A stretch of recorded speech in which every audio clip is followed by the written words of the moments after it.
Hi అండి. నేనిది కొంతమంది అయినా ఉత్తమంగా ఆలోచించి మంచిగా నిర్ణయాలు తీసుకుంటారని చెప్తున్నాను. ఒక చిన్న ప్రయత్నం మాత్రమే. నువ్వేంటో, నీ పవర్ ఏంటో తెలుసుకో. నీ శక్తి ఎంత ఉందో తెలుసుకో.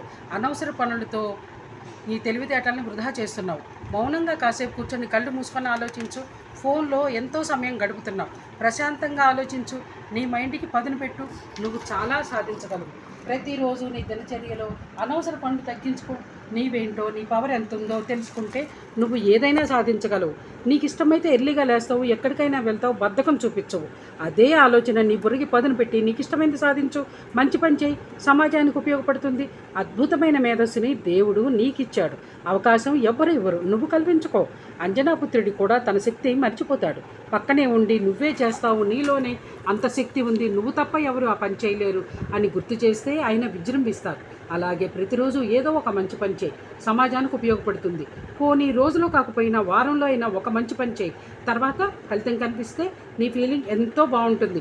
ఎవ్వరూ వర్ణించలేంది.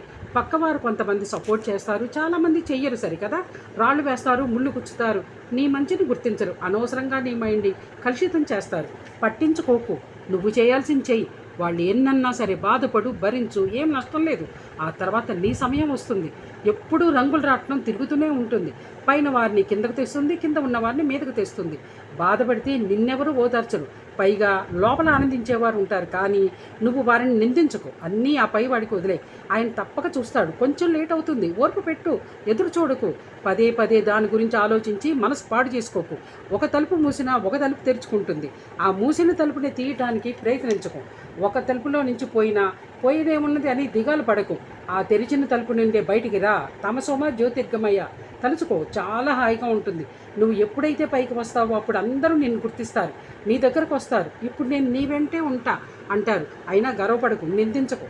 అంటే రాయిని నిందించడం అంటే పైకి విసిరినట్టే కదా, అది పైన ఉండదు కదా, తప్పక వారి మీదే పడుతుంది. అందుకే నువ్వు ఏమి అనుకో, ఎదురు చూడు, ఓర్పు పెట్టు. అన్ని విధాల మంచిది. ఆవేశం అన్ని విధాల బాధిస్తుంది.